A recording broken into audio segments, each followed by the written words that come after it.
Sí, se ve. Buenísimo, buenísimo. Bien, entonces como les había comentado, la semana pasada habíamos visto todo lo que era de la página 1 a la página 11, todo lo que eran cuestiones de licenciamientos, tipos de licenciamiento que hay, ya sean de dominio público con ciertas restricciones. Y habíamos quedado en verificar eso de forma independiente. ¿Cuál es la importancia de esto? Si nosotros vamos a colocar en nuestro sitio web cierto contenido que tiene algún tipo de licenciamientos, es importante conocer el tipo de licenciamiento que tiene para saber cuáles son las limitantes que tenemos nosotros para utilizar ese contenido, ya sea una imagen, un video, si es una licencia de dominio público, si es una licencia de reconocimiento, donde bueno, podemos utilizar como queramos el material, pero tenemos que reconocer cuál es el autor, etcétera, etcétera. Entonces este tipo de licenciamientos es bueno verificarlos antes de proceder entonces a utilizar algún material en nuestro desarrollo, en nuestra implementación. Bien, continuamos entonces donde nos habíamos quedado y sería sitios de proyectos y comunidades. Todas las tecnologías tienen y cuentan con documentación oficial. Para acceder a ella es importante que conozcas el origen de la misma. Aquí te damos algunos ejemplos como las tecnologías que trabajan en este curso y que te ayudarán durante toda tu vida como programador. Entonces, en el curso, en el grupo de WhatsApp de Yo Programo, los que estén allí, fíjense que cuando yo les comparto alguna documentación o algo, casi siempre es documentación oficial de Developer Mozilla, y siempre les digo que vayan a la documentación oficial. Esto no es que sea capricho o que sea una forma personal de trabajar, es un consejo que les doy, siempre recurrir a la documentación oficial. Y esto tiene un porqué. Cuando este equipo de trabajo hace una documentación oficial, ellos ya han trabajado en todo lo que es la implementación, ya tienen conocidos los errores que pueden saltar, tienen bien detallado y explicado todo lo que ellos quieren lograr o quieren compartir con dichas tecnologías, ya sea HTML, CSS, JavaScript, etcétera. Y cuando nosotros vamos a la documentación oficial, vamos a tener siempre un índice que nos va a llevar por cualquier punto que nosotros estemos utilizando de dicha tecnología. Por ejemplo, en Bootstrap, si yo quiero aprender a colocar las grillas, entonces hay una parte en la página de Bootstrap donde me voy a la documentación, me voy al índice y allí voy a tener grids. Entonces ahí me va a explicar de forma bien detallada y con ejemplos cómo yo puedo implementar la grilla, cómo puedo hacer el llamado de la tecnología, cómo la puedo descargar, etcétera, etcétera, cómo la puedo implementar, cómo es la sintaxis que tengo que escribir, etcétera, etcétera. Estos casos ya están probados por todo el equipo de dicha tecnología,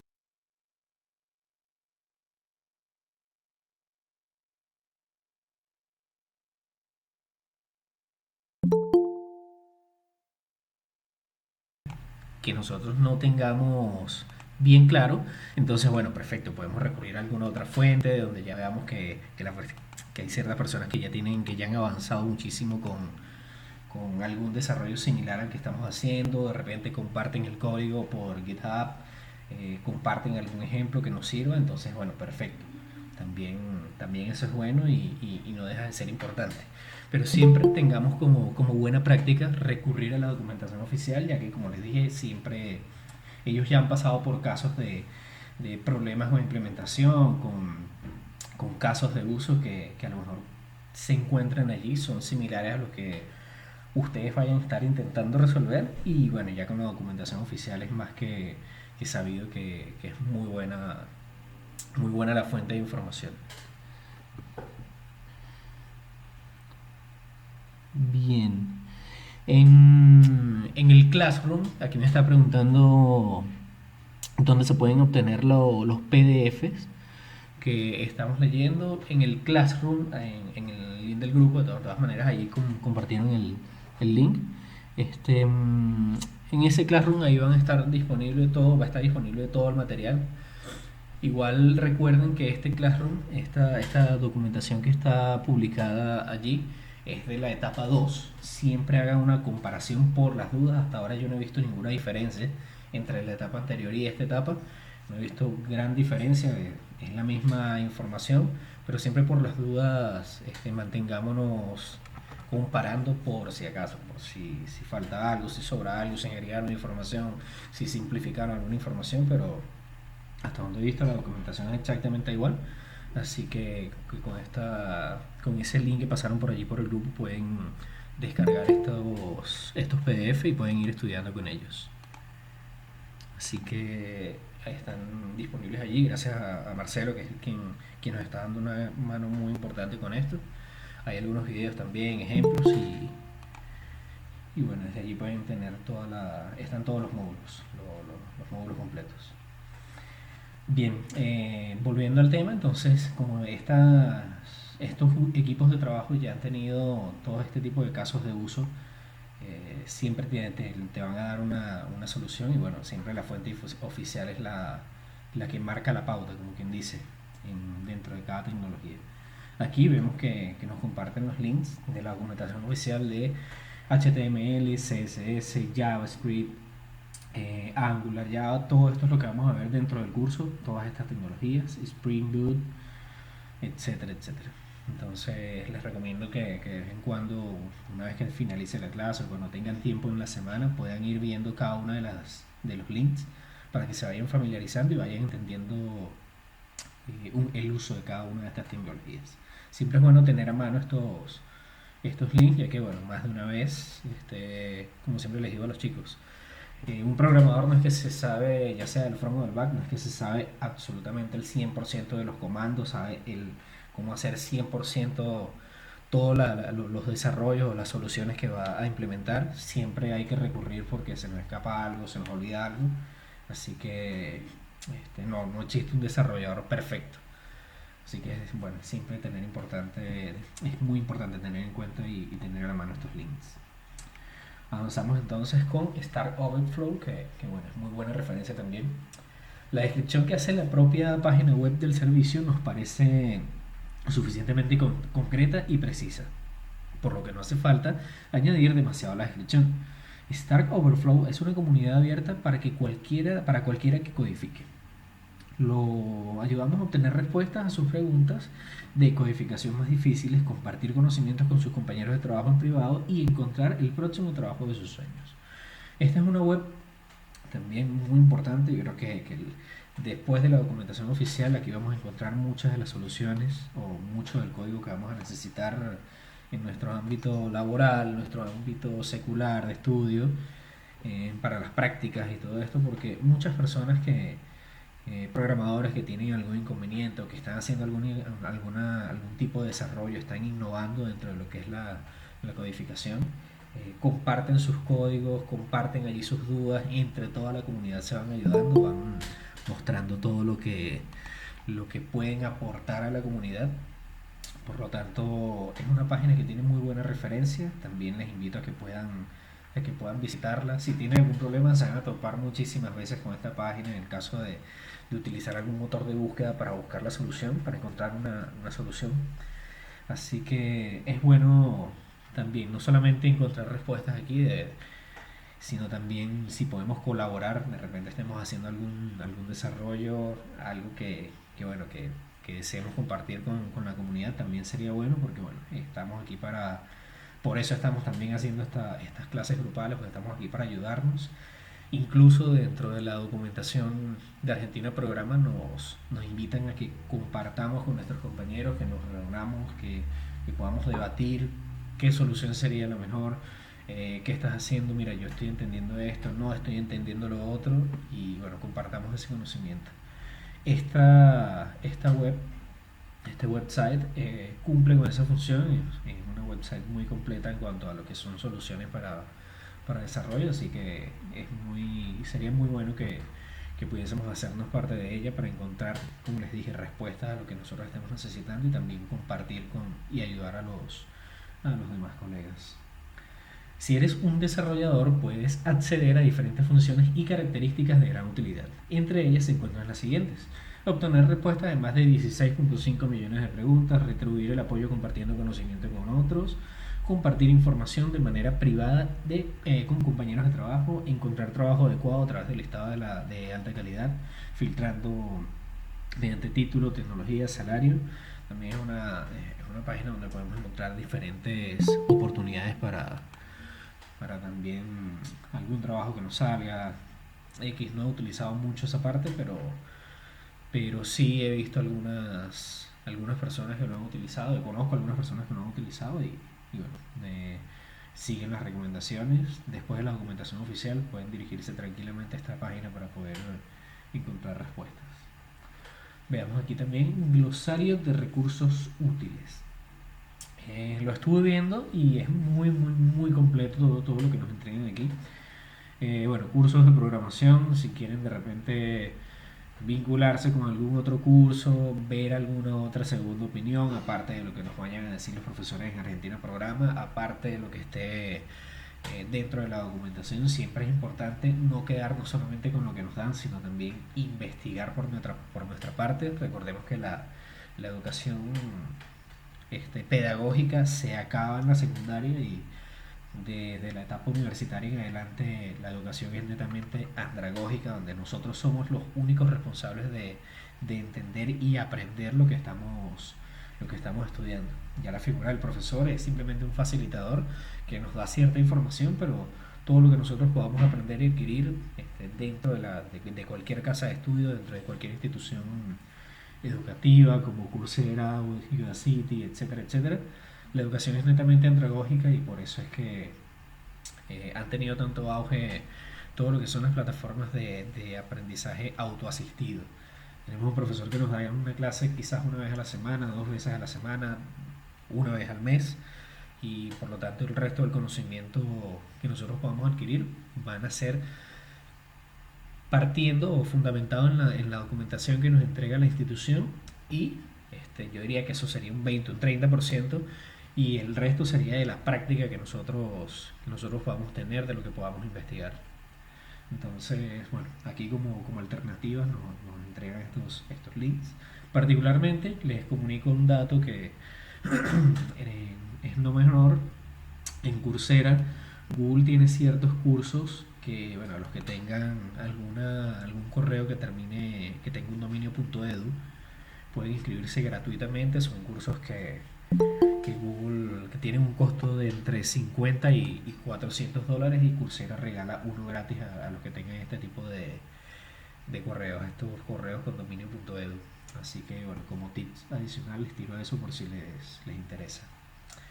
Avanzamos. Herramientas CSS, CSS Grind, CSS Layout, GetWave. Todas estas páginas nos ayudan con todo lo que es la implementación de estilos. Tienen muchísimos ejemplos ya, código ya desarrollado que nos va a ayudar muchísimo si queremos, por ejemplo, no sé, colocarle color a un formulario, si queremos colocarle color a un título, modificar las fuentes, etcétera, etcétera, todo lo que sean estilos de lo que nosotros estemos desarrollando dentro de nuestra implementación.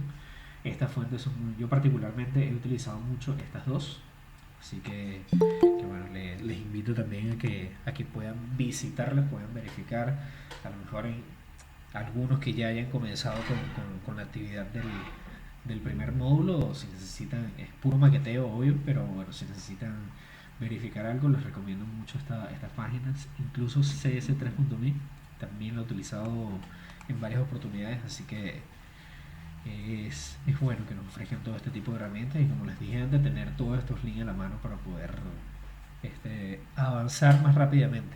Muchas veces no es que, bueno, es un programador flojo, tiene que estar copiando y pegando código, ¿no? A veces el tiempo apremia. Bueno, siempre el tiempo es oro, el tiempo apremia, y si ya sabemos que en alguno de estos links que tenemos a la mano ya tenemos una solución codificada, bueno, vamos, copiamos, pegamos y después hacemos ciertas modificaciones. Eso sí, siempre es importante conocer bien el código que estamos escribiendo, la solución que estamos implementando para poder hacer este tipo de cosas. Esto lo que nos ayuda en cierta manera en ahorrar tiempo en el caso de que tengamos que hacer una implementación rápida, pero también nos ayuda principalmente en conocer lo que estamos desarrollando.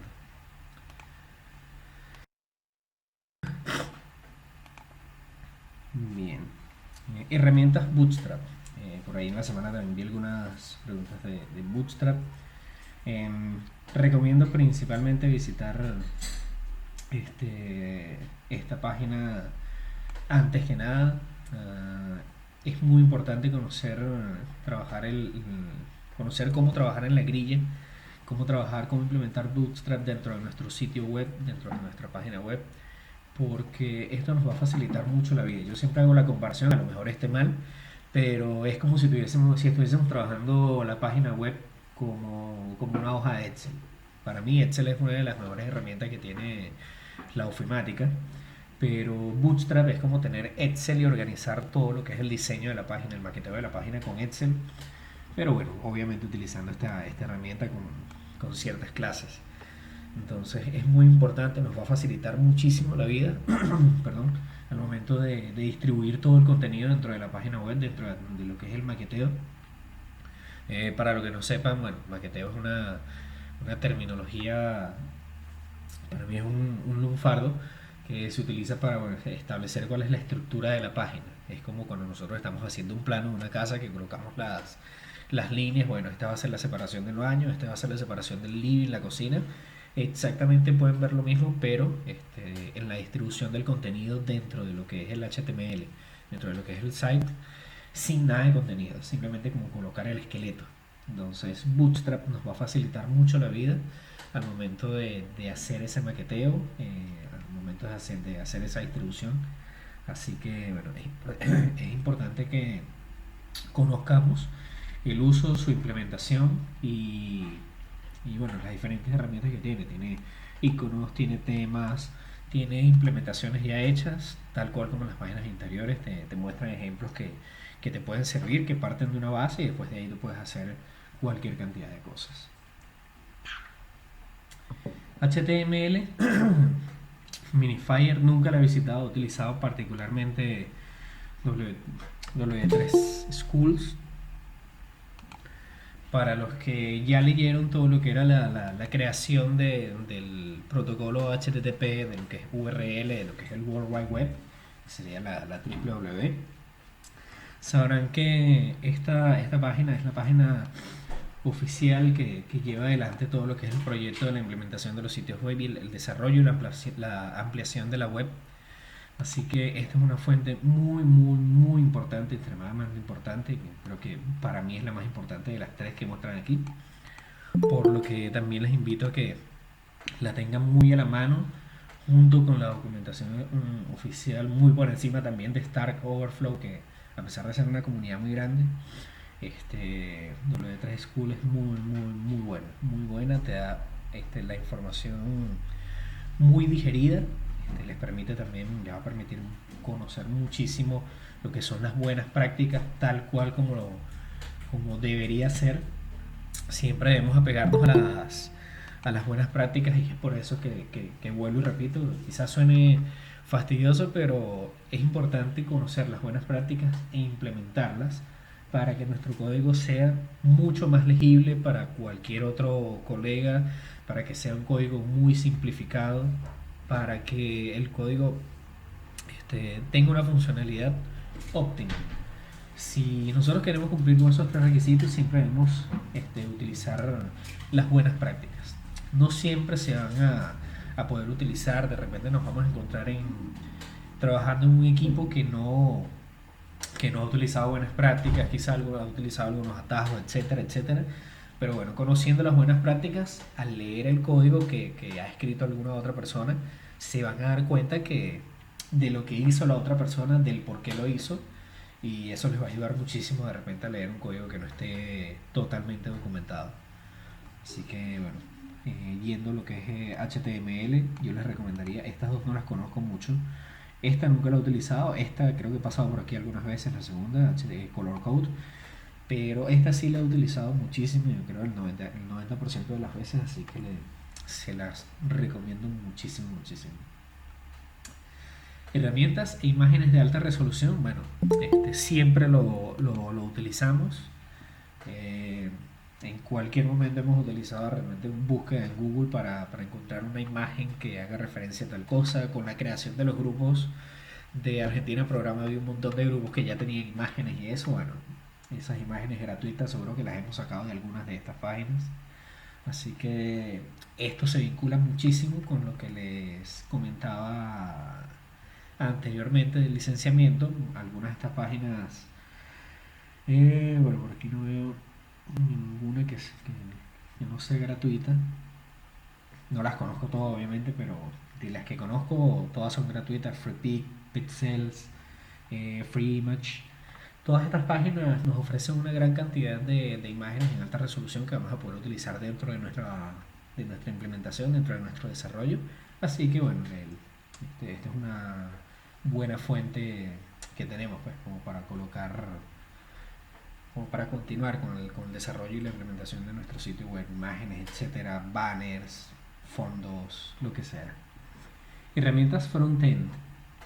Bien, aquí tenemos entonces distintas herramientas que nos van a ayudar también en todo lo que es la implementación de ya sea formularios, botones de login, diferentes entornos, diferentes desarrollos que ya van a ver muchos ejemplos desarrollados aquí. Esto es tal cual como Stack Overflow, solo que estas páginas reparten algunos temas relacionados solamente con el front. Y conozco solamente Moderniers, que tienen muy buena documentación también, muy buenos ejemplos. CDN también es muy buena, se las recomiendo bastante. JavaScript Minifier, esta sí la conozco, así que son diferentes tipos de implementaciones, te dan ejemplos, te brindan diferentes temas también para que puedas implementar dentro de tu proyecto. Así que bueno, esta es parte de la documentación. En realidad todo lo que nos están compartiendo aquí es muy bueno, debemos tenerlo a la mano. En algún momento lo vamos a utilizar, en algún otro se nos va a olvidar, etcétera. Pero bueno, es bueno siempre conocer cuál es su uso, cuál es su función, saber cuándo, dónde, cómo utilizarlo. Y bueno, dentro de las que nos permiten colaborar, también colaborar. Siempre insto mucho a que podamos también colaborar con este tipo de comunidades. Fuentes, importantísimo, esta es la que utilizo principalmente, Font Awesome. De ahí saco cualquier cantidad de iconos, de letras, por lo menos Font Google también nos ayuda mucho con lo que es los diferentes tipos de fuentes para nuestro desarrollo, nuestra implementación. Esta Lipsum nunca la utilicé, pero sí puedo dar fe de que todo lo que es fonts Google y Font Awesome son muy buenas. Eh, si nos vamos a cualquiera de las dos, vamos a poder encontrar cualquier tipo de fuentes, tamaños, estilos, ya sea Italian, etcétera. Así que nos va a brindar también el código para poder implementarlo, ya sea haciendo el llamado directamente a la web o descargando toda la información de la fuente para tenerla de manera local en el servidor. Son muy buenas fuentes. Editores de código, me imagino que esto ya la gran mayoría lo debe conocer. El Visual Studio Code es una herramienta desarrollada por Microsoft, es distinta a lo que es el Visual Studio como tal. Una cosa es Visual Studio, otra cosa es Visual Studio Code, son editores distintos. En Visual Studio es más completo, se pueden hacer ciertas implementaciones, requiere una instalación un poco más compleja. En cambio, Visual Studio Code es mucho para trabajar con el front, también tiene ciertas cosas, ciertas herramientas para trabajar con el back, pero esto es una herramienta muy versátil y más cómoda al momento de usarla. Esto es lo que nosotros vamos a estar utilizando durante toda la cursada. También hay otros editores de código, pero yo personalmente recomiendo el uso de esta por la cantidad de plugins que se pueden instalar, por todo lo que podemos hacer dentro de ella. Podemos incluso compilar con algunos lenguajes, un montón de lenguajes también. Así que bueno, esta es una herramienta muy completa desarrollada por Microsoft que, como sabrán, vamos a estar utilizando a lo largo de todo lo que es el cursado. VCS, bueno, aquí vamos a poder trabajar con diferentes repositorios. Estos son repositorios para nosotros poder llevar un control de versiones, ya sea GitHub, GitLab. Aquí también les doy un tip, los que tengan correos con algún dominio .edu, es en GitHub, se van a la parte de estudiantes y allí les van a regalar una licencia Pro con un kit súper completo, es como si estuviesen adquiriendo la licencia Pro, así que bueno, les recomiendo que pasen por aquí con los que tengan un correo con dominio.edu. Les va a brindar una licencia muy completa con ciertos beneficios que no les brinda la cuenta gratuita, pero bueno, es cuestión de que vayan viendo qué tanta falta les va a hacer, qué tanto los ayuda. Pero bueno, dentro de todo esto, las más conocidas son estas. Por ejemplo, ahorita estoy trabajando en un desarrollo donde utilizamos mucho Bitbucket. Todas funcionan de la misma forma, solo que bueno, tienen algunos información adicional, algunos complementos adicionales, diferencias entre sí, pero son muy útiles todas. Por lo menos estas cuatro se las recomiendo mucho. No he trabajado con Subversion o con Mercurial, pero sí he trabajado con Git, GitHub, GitLab y Bitbucket, así que puedo darles fe de que son muy buenos. Aquí, bueno, los programas para poder trabajarlo de forma local, para poder tener todo esto en implementación local. GitHub Desktop. Así que el Kraken no lo he utilizado, pero bueno, le he utilizado también muy poco, pero cumplen la misma función que esto, solo que esto lo van a poder tener, un almacenamiento local. Por otro lado, sistemas de persistencia, bueno, aquí ya vamos entrando con todo lo que es el manejo de base de datos. MariaDB es el open source muy utilizado en el mercado actualmente para todo lo que son base de datos. SQLite, MongoDB lo van a escuchar mucho también. Oracle, MySQL, Dynamo. Particularmente no he trabajado mucho con el back.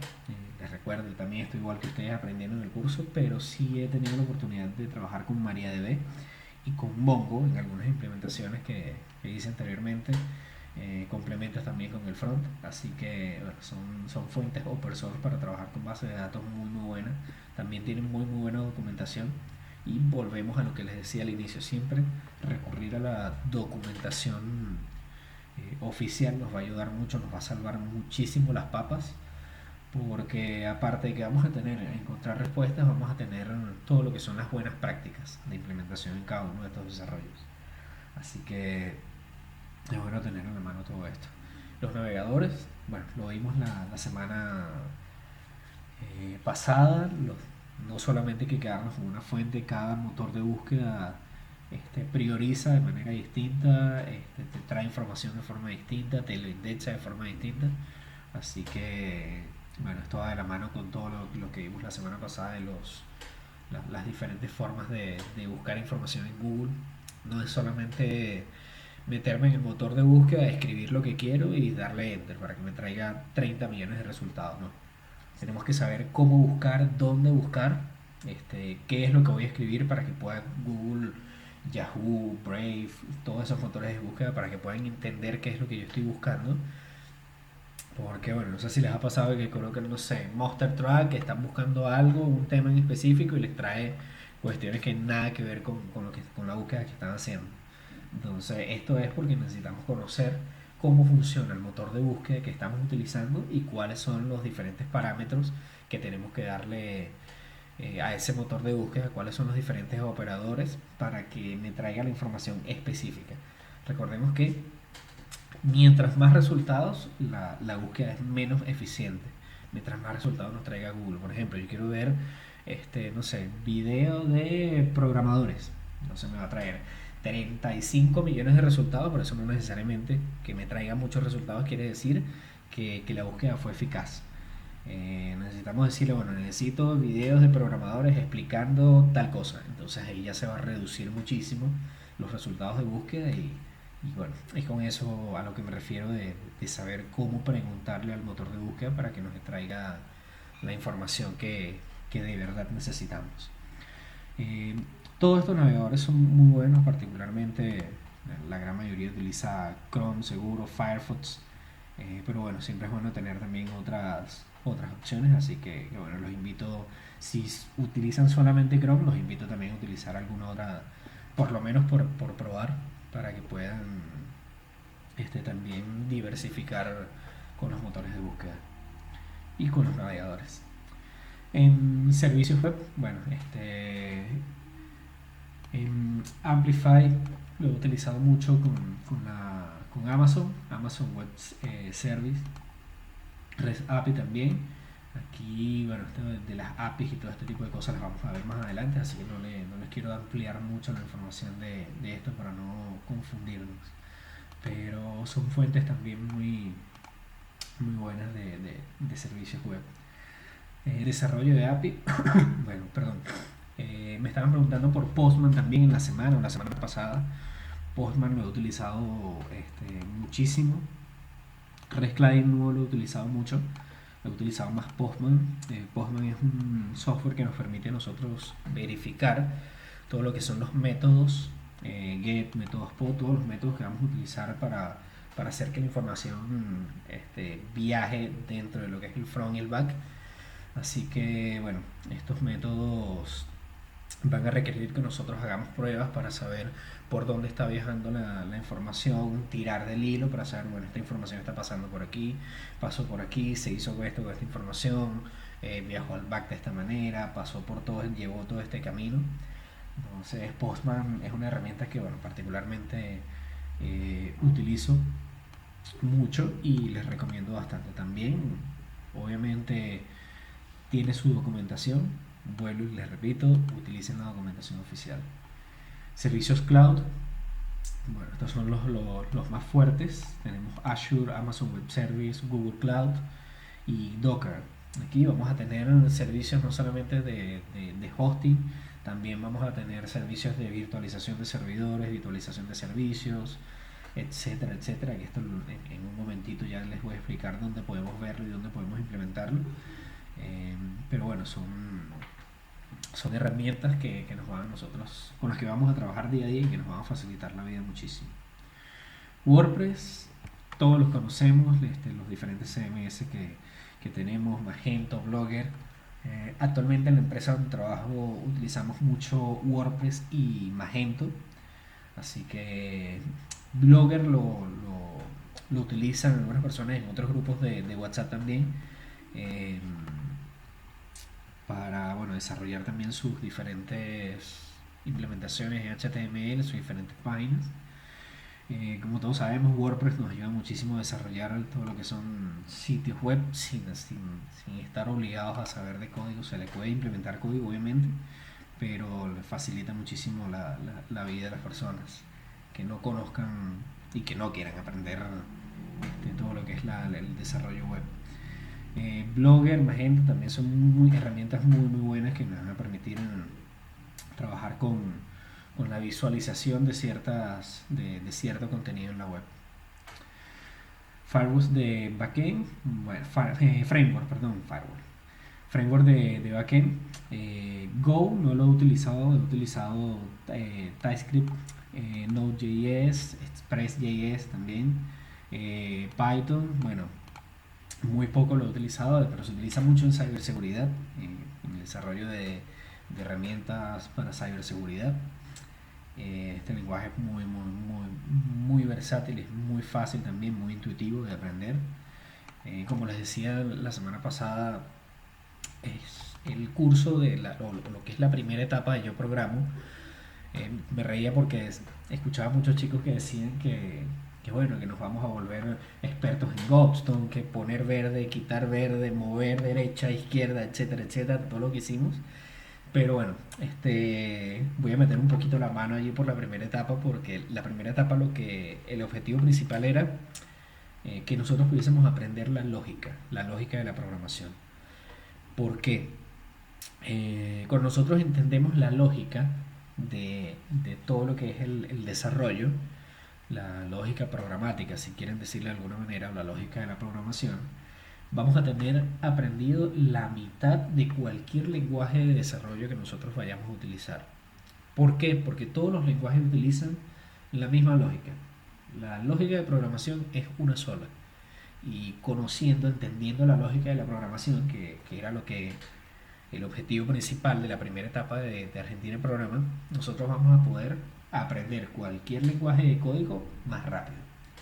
Lo que cambia entre un lenguaje de código y otro es la sintaxis, y bueno, y de repente el uso que le vayas a dar, pero si quieres aprender un nuevo lenguaje de programación, al entender la lógica ya tienes la mitad del lenguaje aprendido. De cualquier lenguaje de programación ya lo tienes aprendido, porque es exactamente la misma siempre. Así que bueno, la primera etapa espero que haya cumplido la función de desarrollar esas habilidades en nosotros.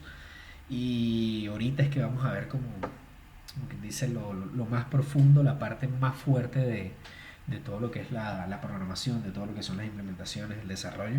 Por eso es importante tener siempre en cuenta cuál es la función de cada uno.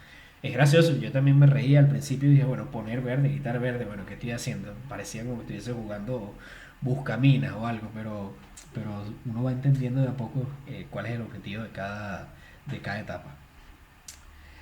Eh, Avanzamos, bueno, aquí he utilizado Tomcat y Apache, son servidores que, por ejemplo, dentro de lo que es XAMPP, que es una herramienta que vamos a estar utilizando muchísimo, tenemos a la orden de servidores Apache, tenemos servidores Tomcat para poder hacer pruebas en local, para poder ejecutar código JavaScript si queremos hacer algún tipo de implementación, movimientos o complementación con el código HTML. Esto es lo que nos va a permitir a nosotros poder ejecutar ese código, así que también es importante que conozcamos este tipo de herramientas para servers y para hacer este tipo de pruebas que queramos. Ionic y React es muy bueno, chicos, prestenle mucha atención a esto también. Ionic para poder trabajar con aplicaciones mobile, lo utilicé hace algunos años también, es muy buena. Más adelante ya voy a ir explicándoles todo lo que es las diferencias o por qué se puede trabajar o se debería trabajar en algunos momentos con Ionic según mi criterio, y por qué se debería trabajar con React dependiendo de lo que vayamos a hacer. Pero bueno, más adelante en otras clases les voy a dar un poco de información acerca de ello para que lo puedan tener en cuenta. Son dos herramientas muy poderosas que vamos a utilizar al momento de hacer alguna implementación móvil, así que es importante que la tengan también en cuenta de dentro del radar. Aquí les comentaba cuando hablaba de W3 School, que la tenemos por acá. Ya vamos a entender por qué yo les digo que, bueno, la perdí, pero bueno. Bueno, van a entender por qué yo les decía que es importante, para mí muy importante W3 School, porque nos va a marcar la pauta dentro de todo lo que es el desarrollo y la ampliación del Internet y del World Wide Web dentro de todo lo que es cualquier desarrollo. A nivel general es quien marca la pauta. De hecho aquí vamos a ver la historia de dónde viene todo esto. A partir del desarrollo de ARPANET en 1969 empieza un crecimiento vertiginoso del uso del Internet. En los 90 Tim Berners-Lee creó la WWW, es decir, la World Wide Web, que realizó la primera conexión desde un navegador a un servicio web mientras trabajaba en el CERN desarrollando así las tres tecnologías fundamentales para la web, que son HTML, que no es un lenguaje de programación, es un lenguaje de marcado, o etiquetado, que se emplea para escribir los documentos o páginas web.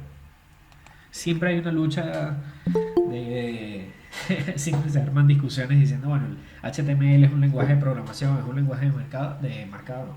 HTML no es un lenguaje de programación, es un lenguaje de marcado que se usa dentro de la programación, dentro del desarrollo web, pero no es un lenguaje de programación como tal. Bueno, por lo menos yo no lo considero un lenguaje de programación, tal cual como dice aquí, es un lenguaje de marcado. URL, localizador de recursos universal. Todos sabemos lo que es una URL, localizador de recursos uniforme o sistema de localización o direccionamiento de los documentos web. HTTP, protocolo de transferencia de hipertexto, el lenguaje con el que se comunica el navegador con el servidor y el que se emplea para poder transmitir los documentos web. Entonces, ya vemos que Tim Berners-Lee es el padre de todo lo que es el Internet tal como lo conocemos.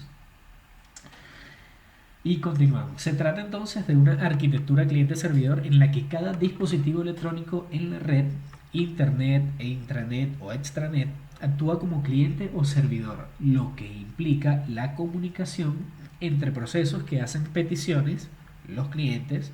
Las peticiones en este caso las hacemos nosotros desde el navegador. Cuando entramos a Google, al escribir Google en la bandeja de búsqueda google.com, nosotros hacemos una petición al servidor para que el servidor nos traiga toda la información relacionada a ese sitio web y procesos que responden a esas peticiones. Lo que les acabo de comentar, cuando nosotros colocamos www.google.com, estamos haciendo una petición por medio del navegador, que sería el cliente, al servidor para que nos devuelva, ¿no?, o nos responda lo que sería la información, todo lo relacionado con ese sitio web. Nos va a traer todo lo que es el código HTML, los estilos por medio de CSS, las diferentes implementaciones o herramientas por medio de JavaScript, los métodos, etcétera, etcétera. Y bueno, esta comunicación, todo este intercambio de petición y recibimiento de información es posible a través del protocolo HTTP.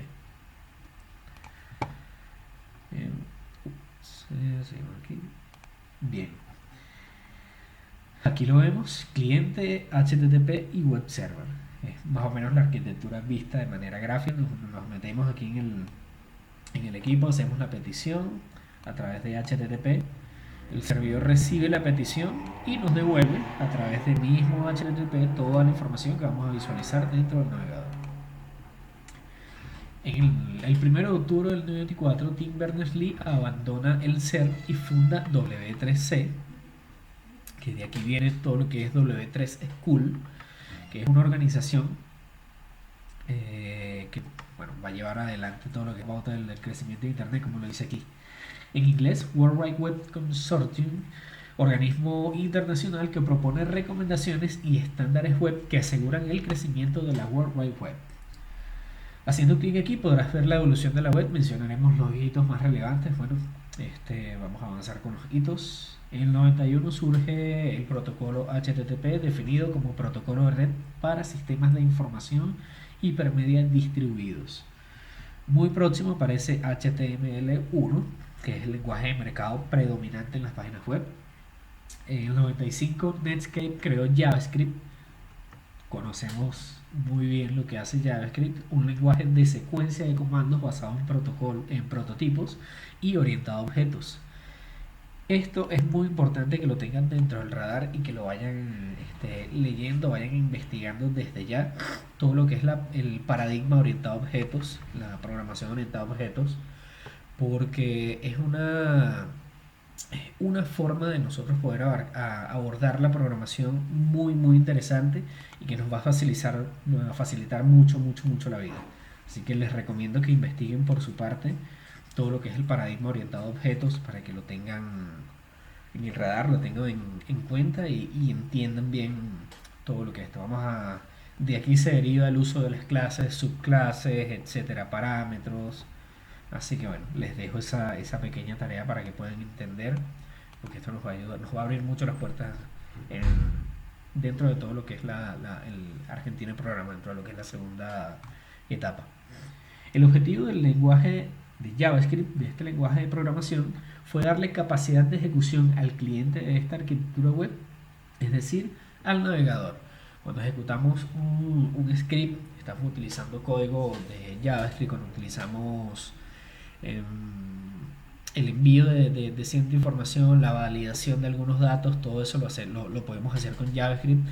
No sé si se han topado en algún momento con algún formulario que van a escribir les pide su dirección de correo porque se están registrando en algunas páginas, y cuando colocan una dirección de correo que no es correcta, por ejemplo les falta el arroba o algo, les arroja un mensajito que dice, bueno, esto no es una dirección de correo, por favor y coloque una dirección de correo válida. Todo este tipo de validaciones se utilizan con JavaScript. Entonces, por eso es que nos permite la ejecución de parte del cliente, es decir, en el navegador, de cierto código para poder darle funcionalidad a la página. En 1998 aparecen las hojas de estilos en su versión 2, que sería el CSS2, y se denominó CSS. Aceptamos aquí bien.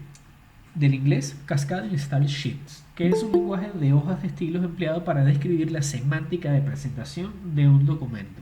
En este caso, un documento web. Dicho en palabras vulgares, el CSS es lo que le da estilo, color, tamaño a todo lo que nosotros mostramos dentro de todo lo que es nuestro código HTML. Ni más ni menos. Arquitectura de las aplicaciones web. Las aplicaciones web se basan en una arquitectura cliente-servidor, siempre se va a basar en una arquitectura cliente-servidor. Es decir, que por un lado está el cliente, el navegador, y por otro lado el servidor, tal cual como lo vimos hace rato. Existen diferentes variantes de la arquitectura básica según cómo se implemente, pero es importante mencionar que en la tecnología la mayoría de las estructuras están compuestas por capas. Bien. A continuación, enumeramos algunas de las arquitecturas más conocidas. Servidor web más base de datos en un mismo servidor, y ahí tenemos dos niveles o dos capas. En este caso, el servidor gestiona tanto la lógica del negocio como la lógica de los datos y los datos. En este caso, es cuando nosotros tenemos un servidor web en donde junto a ese servidor web también está almacenada la base de datos y se hace toda esta gestión de la base de datos y el back y el front. Cuando tenemos el back y el front en un mismo equipo, en un mismo hierro, por decirlo de alguna manera, ahí tenemos dos capas, pero dentro de un mismo equipo. Pero tenemos de repente dos servidores virtuales trabajando de forma independiente, uno administrando todo lo que es el servicio web y el otro administrando lo que son las bases de datos. De todas maneras lo vamos a ver más gráficamente. Fíjense, aquí tenemos cliente que hace la petición, el servidor web completa o consulta la base de datos. La base de datos da una respuesta al servidor web y el servidor web a su vez da una respuesta al cliente. Esto sería el ejemplo que acabamos de ver aquí. Servidor web y de base y de datos separados. Serían tres niveles. En este caso tenemos el servidor web y la base de datos. Se separa la lógica del negocio y la de los datos de diferentes servidores. Perdón. Entonces tenemos el cliente hace la petición al servidor web que está de forma independiente. Luego en otro equipo se encuentra lo que es la base de datos, hace la consulta a este otro equipo responde y el servidor toma la respuesta de la base de datos y la envía al cliente. Estos serían tres niveles. Servidor web más servidor de aplicaciones más base de datos en un mismo servidor. Aquí tenemos dos niveles. Entonces tenemos el servidor web y tenemos el servidor de aplicaciones. Y este servidor de aplicaciones es el que maneja la base de datos. ¿Cómo funcionaría? El cliente hace la petición al servidor web, el servidor web entiende la petición, la lleva, consulta la documentación, consulta al servidor de aplicaciones. Este a su vez consulta la base de datos, luego le da una respuesta al servidor de aplicaciones, el servidor de aplicaciones le da una respuesta al servidor web y el servidor web a su vez le da una respuesta al cliente. Todo esto ocurre en microsegundos, en nanosegundos ocurre todo esto. Si nosotros hacemos una buena implementación, administrando bien los recursos del equipo, administrando bien los recursos de los servidores, sabiendo trabajar bien con el paradigma orientado a objetos, vamos a tener tiempos de respuesta mucho menores. Por lo tanto, nuestra implementación, nuestro servidor, nuestro programa, nuestro desarrollo va a ser mucho más eficiente. Servidor de aplicaciones más base de datos en un mismo servidor serían tres niveles. Servidor de aplicaciones, base de datos y servicio de aplicaciones en diferentes y separados en diferentes servidores serían cuatro niveles. No siempre va a ser muy bueno tener todo segmentado, un servidor web, un servidor de aplicaciones, un servidor de base de datos, un servidor, etcétera. Eso va a depender primero de los recursos de la empresa que nosotros vayamos a hacer la implementación. Segundo, del tipo de implementación que vayamos a hacer. Si requiere que haya un servidor de base de datos aparte, si requiere que tengamos un servidor web aparte, etcétera, etcétera. Si requiere que la implementación se haga en la nube porque de repente el cliente no tiene los recursos económicos para poder adquirir un servidor físico. si la base de datos va a estar en la nube también, cómo se va a comunicar, etcétera, etcétera. Todo eso va a depender de todo lo que es el desarrollo que nosotros vayamos a utilizar, la implementación que vayamos a hacer donde el cliente. Como vemos, la arquitectura web tiene un patrón de diseño en capas, arquitectura distribuida. Y cada capa puede estar en un servidor diferente y aún así se pueden interconectar. Obviamente, si yo de repente tengo un servidor web en un hosting en la nube, pero mi base de datos no la tengo en la nube, sino que la tengo en físico, en un servidor físico, obviamente yo voy a poder hacer esa interconexión desde el servidor web hasta el servidor de base de datos para que mi funcionalidad web pueda estar completa. No es necesario tener todo en físico o todo en la nube para que pueda funcionar. Como les dije, eso va a variar mucho dependiendo la implementación del cliente.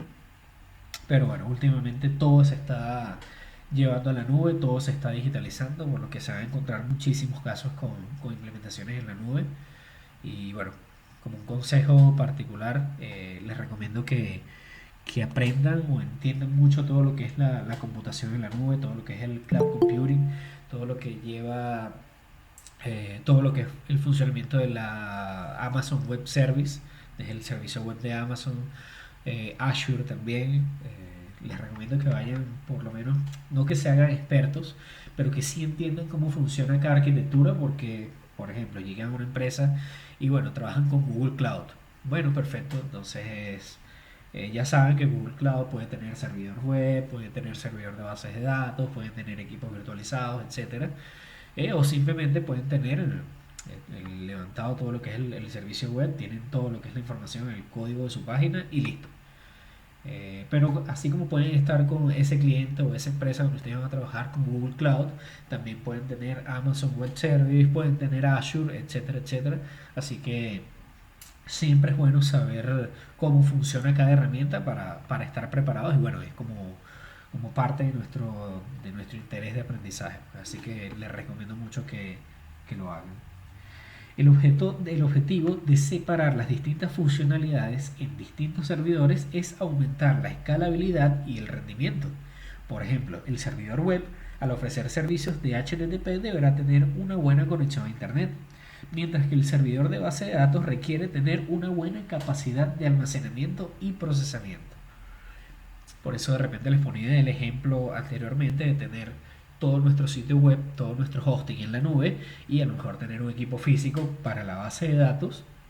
Bueno, porque necesitamos mayor capacidad de almacenamiento, necesitamos mayor procesamiento para que la base de datos pueda funcionar de forma óptima, nos traiga datos reales, no nos vaya a responder de repente con un null, con alguna respuesta que no sea favorable, que no sea tal cual como la estamos requiriendo.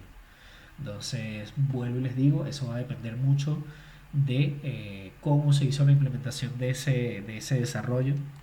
Va a depender mucho de la empresa donde estén trabajando, así que diversificando el conocimiento, bueno, conozco de Google Cloud, conozco de Azure, conozco de Amazon Web Service, conozco, bueno, cómo funcionan los servidores en físico, eh, sé cómo trabaja un servidor de base de datos, sé cómo hacer un llamado a la base de datos en un servidor en la nube, en un servidor físico, etcétera. Ese tipo de información es la que nosotros tenemos que siempre dar un pasito más allá, investigar por nuestra cuenta para poder estar preparados ante cualquier escenario. Un grupo de páginas web dinámicas se conceptualiza como front-end, pensadas para que el cliente acceda, y el otro grupo de páginas dinámicas de páginas web como backend, pensadas para el procesamiento y el acceso a los datos. Además de que la base de datos puede existir en otro servidor. Esto da lugar a un concepto muy importante que es la programación orientada a objetos o el desacoplamiento. En este caso, el diseño frontend, backend y base de datos pueden desacoplarse. Volvemos a lo mismo, tenemos de repente un servidor para el front que me administra y me maneja todo lo que es el aspecto web. Tenemos un servidor para el back, puede ser un servidor que me administra la aplicación que yo estoy utilizando desde la web, si es una web app. Y tenemos de repente un servidor para las bases de datos. Ahí tenemos tres servidores distintos, por lo menos, por lo tanto tenemos cuatro niveles de servicio. Entonces el servidor web se comunica con el servidor de aplicación, el servidor de aplicaciones con el servidor de base de datos. Entre ellos organizan toda la información y le muestran toda la información requerida al cliente. Esto se utiliza mucho en el modelo Vista y Consolador, por lo que, bueno, eso es un modelo que vamos a ver más adelante, que nos ayuda mucho, va de la mano con todo lo que es la programación orientada a objetos para trabajar con las clases, subclases de información que vamos a almacenar, a eliminar o agregar en la base de datos. Entonces, por eso vuelvo y les repito, todo lo que es la programación orientada a objetos, lean mucho para que puedan entender esa lógica, esa forma de utilizar los datos, porque nos va a servir muchísimo en esta etapa. Ahora veamos los distintos escenarios de arquitecturas web. Debemos tener presentes que nos referimos a cómo se dividen o distribuyen los distintos componentes de una aplicación en una red. En algunos casos, dependiendo su complejidad, la complejidad del desarrollo necesita ser distribuida en varios servidores. Esto se refiere a que si nosotros necesitamos hacer un desarrollo que sabemos que va a tener una escalabilidad muy grande, que va a crecer muchísimo, esa aplicación de repente, les pongo un ejemplo, nos piden un módulo, nos piden una empresa el desarrollo de un software de control de stock, y resulta que ese control de stock va a alimentar otra información, otro software que tienen en la empresa. Pero resulta que a la empresa le gustó tanto la forma en la que ustedes trabajaron el módulo de control de stock que les pidió que ahora hagan un módulo de administración. Entonces, si ustedes quieren seguir trabajando con la misma arquitectura, con la misma lógica, con las mismas herramientas, los mismos lenguajes, siempre es bueno que puedan tener en cuenta la escalabilidad de su proyecto. Es por esto que al momento de hacer la planificación, de juntarnos con el cliente y decir, bueno, qué es lo que necesitas, qué es lo que vas a utilizar, qué información vas a manejar, nosotros debemos tener todo este tipo de cuestiones en cuenta para saber, bueno, este proyecto se puede escalar, este proyecto que yo hice de control de stock se puede escalar y vincular con un proyecto de administración donde se haga venta, ingresos, egresos de dinero, etcétera, se vincule ese dinero con el control de esto que yo estoy teniendo, con ciertos presupuestos, etcétera, etcétera.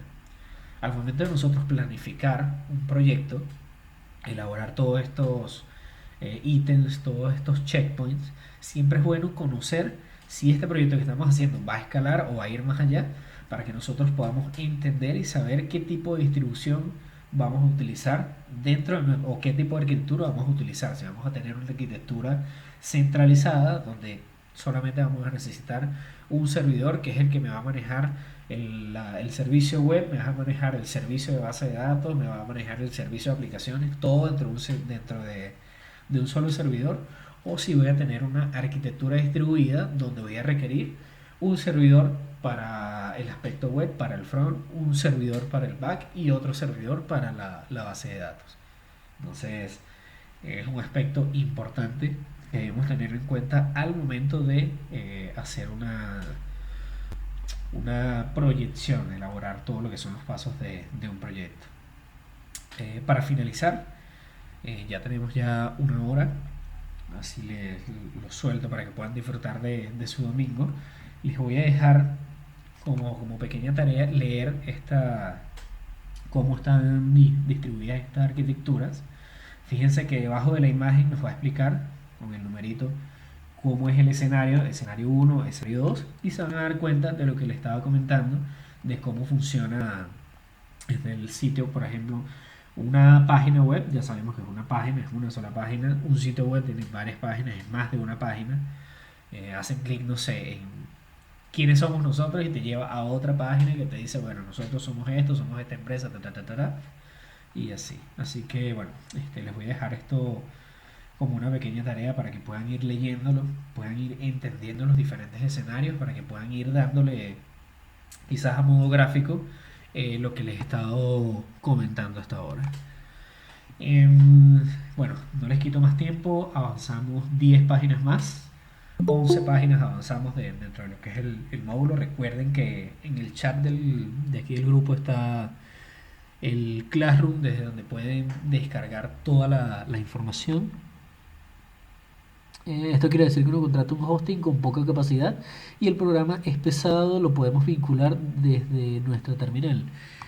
Bien, JM Bots nos pregunta, esto quiere decir que si uno contrata hosting con poca capacidad y el programa es pesado, lo podemos vincular desde nuestra terminal. Mira, cuando tú desarrollas un software y lo vas a llevar a un servidor en la nube, no contratas un servicio de hosting como tal. Bueno, contratas el servicio de hosting para una página web, pero para tu aplicación contratas un servidor dedicado solamente para esa aplicación.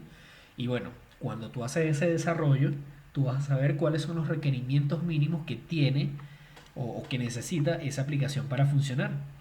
En base a esos requerimientos mínimos, tú contratas el servicio de un servidor dedicado donde tú vas a subir toda la información de tu software y vas a hacer el llamado desde el hosting web hasta el hosting donde tienes tu servidor con la aplicación.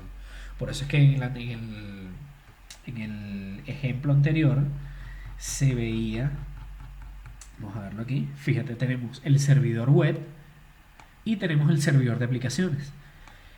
No tiene sentido que yo contrate un servicio con una capacidad, un servidor con una capacidad tremenda solamente para alojar un hosting, y no conviene tampoco contratar un servidor con pocas características para poder tener mi aplicación allí.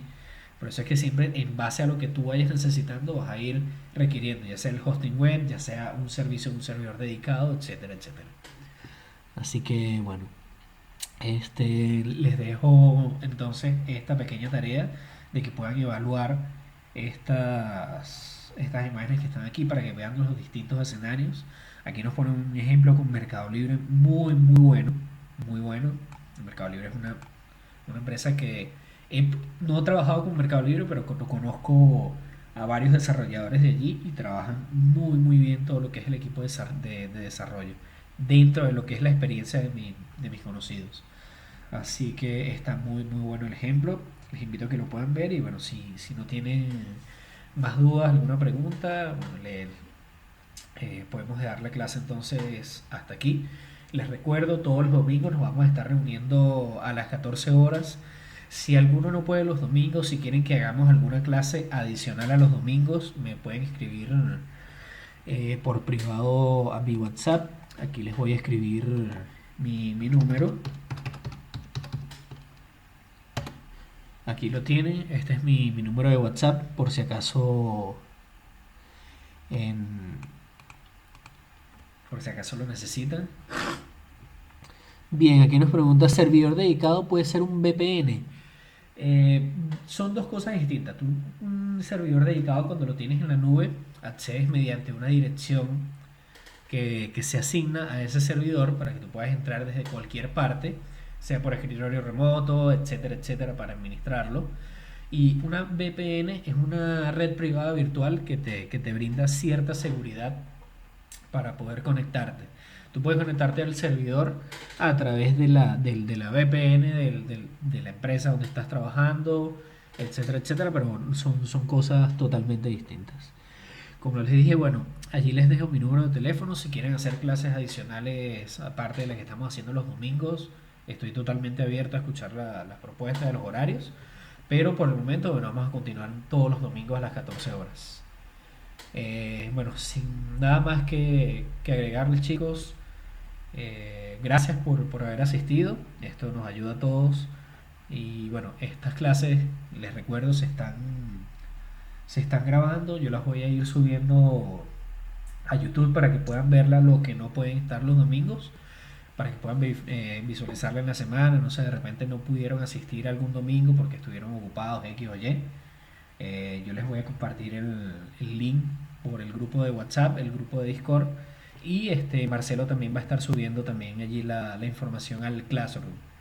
Así que bueno, este, Ahí les voy a colocar el número de nuevo, sería 351-300-3754.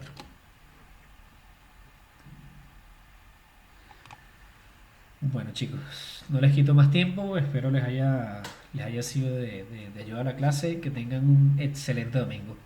Abrazo para todos.